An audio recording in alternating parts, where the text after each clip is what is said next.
এই ইদানিং বলা হচ্ছে যে মাওলানা মওদুদী রাহিমাহুল্লাহ ফজরের নামাজ পড়তেন না। মসজিদে ফজর নামাজ পড়তো না, তো এই মসজিদের দোকানে শতানে হিসাব করতো। আচ্ছা দেখেন, এখানে আমি একটা হাদিস কোট করি, সহিহ মুসলিমের 1446 নম্বর হাদিসের বর্ণনায় এক সফরে, এটা মনে হয় খাইবারের সফর ছিল, রাসূলুল্লাহ সাল্লাল্লাহু আলাইহি ওয়াসাল্লাম শেষ রাত্রে ঘুমাইছেন, বেলাল রাদিয়াল্লাহু তাআলাকে রাখছেন, দারোয়ান হিসাবে রাখছেন যেন ফজরের সময় জাগায় দেয়, কিন্তু উনিও ঘুমায় গেছেন।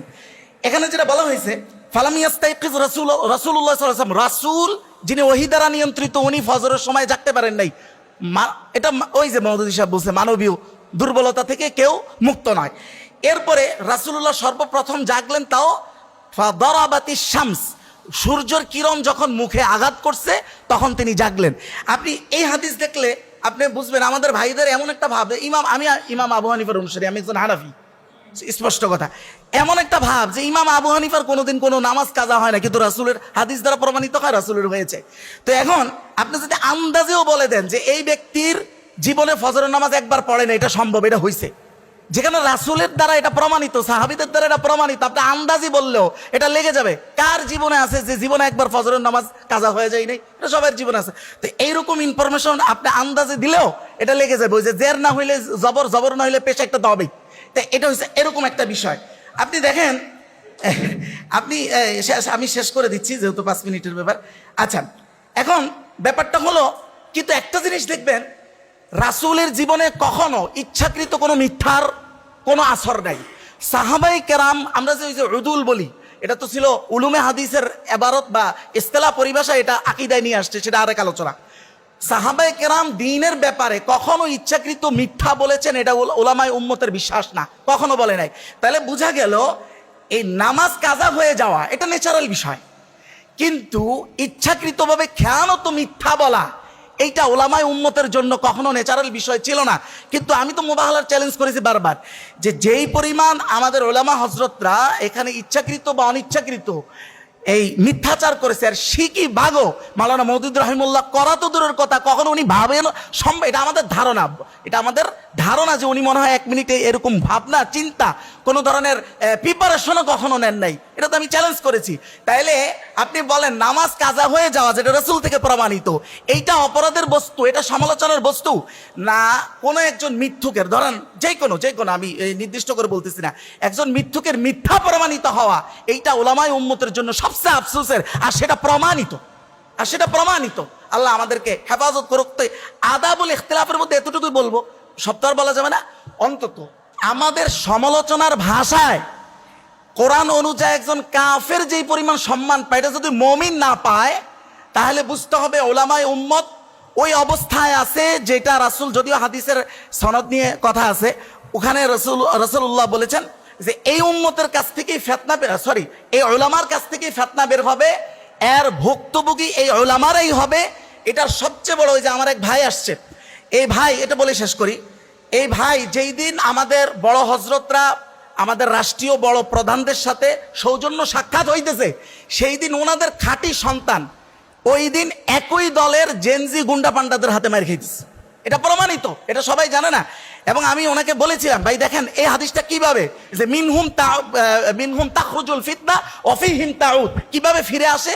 আপনি দেখেন আপনার বড় হযরতরা গলা মিলাইতেছে আর আপনার গালে থাপ্পড় পড়তেছে, এই হাদিসের হচ্ছে বড় বাস্তবতা, আপনি আর কি দেখাবেন? এটা বাস্তবতা ভাই, আসছে আজকে। তো দেখেন এই অবস্থা, আল্লাহ তাআলা আমাদের এই হযরতদেরকে যত দ্রুত এগুলো বুঝার আল্লাহ তৌফিক দিবেন, তত দ্রুতই এই উম্মাহের কল্যাণ নিহিত আছে, তত দ্রুতই এই কল্যাণ ফিরে আসবে বলে আমরা আশা করি। দেখেন রাসূলুল্লাহ সাল্লাল্লাহু আলাইহি ওয়াসাল্লাম, আব্দুল্লাহ বিন উবাই ছিল রাইসুল মুনাফিকিন, তাহা সত্ত্বেও তার মৃত্যুর পরে রাসূলুল্লাহর আচরণটা কি ছিল দেখেন। সহিহ বুখারী 1195 নম্বর হাদিস, আপনারা এটা জানেন সবাই, আর হাদিস লম্বা করে পড়ার দরকার নেই। রাসূল নিজের গায়ের জামা দিয়ে ওনাকে আবৃত করে দিচ্ছেন।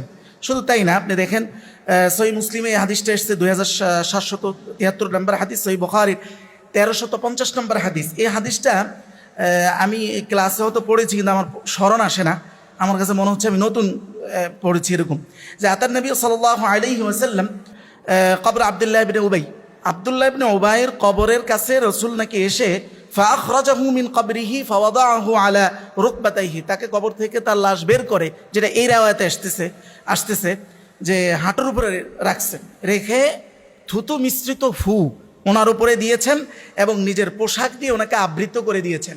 তো একজন খাঁটি মোনাফেক, চিহ্নিত মোনাফেক, রাসূলুল্লাহ যদি তাকে কাপড় পরাইয়া দেয়, সেই রাসূলের উম্মাহের এক অংশ আরেক অংশর কাপড় খুলে দিতে চায়। ব্যাপারটা আমাদের ভাবনার। এখন যদি আপনি বলেন ভাই এটা তো শাব্দিক অর্থে বলে নাই, এটা একটা রূপক অর্থে বলেছে, সেখানেও আমি বলতে চাই, দেখেন রাসূলুল্লাহ সাল্লাল্লাহু আলাইহি ওয়াসাল্লাম এক ইহুদির লাশ দেখে যে দাঁড়িয়ে গেছিলেন, কেন গেছিলেন?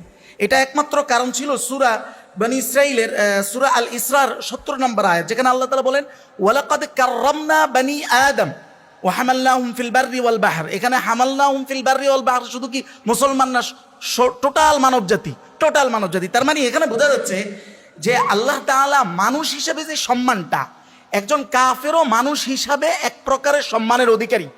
এখন আমার সমালোচনার ভাষা যদি এমন হয় যে একজন মানুষ হিসাবে যতটুকু সম্মান পাওয়ার যোগ্য, সেটা রূপক অর্থে বলি আর শাব্দিক অর্থে সেটাও যদি ধূলিসাৎ হয়ে যায়, তাইলে ওই আয়াতের বাস্তবতা আমাদের মধ্যে কিভাবে ফুটে ওঠে দেখেন। সূরা আনআমের 159 নম্বর আয়াতে আল্লাহ তাআলা বলছে ইন্নাল্লাযীনা ফাররাকু দীনাহুম ওয়া কানু শিয়া, যারা দ্বীনের মধ্যে বিভক্তি করে এবং দলে দলে শিয়া মানে ওই শিয়া না, শিয়া আলাদা আলাদা দলে বিভক্ত হয়, আল্লাহ রাসূলকে বলতেছেন লাস্তা মিনহুম ফি শাই, তখন আপনি আর তাদের মধ্যে থাকেন না। আল্লাহর রাসূল যে আমাদের অনেকের মাঝে নাই, এটা আমাদের এই সমালোচনার আচরণ দ্বারা স্পষ্ট হয়ে যায়। এটাই বাস্তবতা। দেখেন লাস্ট একটা কথা বলবো, যে ইদানিং একটা শুনলাম, আপনার সমালোচনা শুনলাম। আমরা দেখেন আমাদের কিছু ভাইরা তো প্রত্যেকেই মনে করে লা তাজালু তাইফাতুম মিন উম্মতি মানসুরিনা আলাল হক, ওই একদল আমি।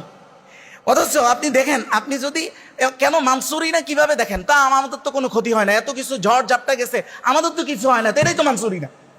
দেখেন অবস্থা। তো ভাই ওই যে আমি একটা কথা বলি সংক্ষিপ্ত, ভাই আমি গোবরের মতো দামি হইতে চাই না যে সব জায়গায় কাজে লাগে। তো এরকম আপনি যদি যেই হার জামানার ফেরাউনের দালাল হন, তো আপনি তো মানসুরি না, ঠিকই তো আছে, আপনি তো সর্ব অবস্থায় মানসুরি না।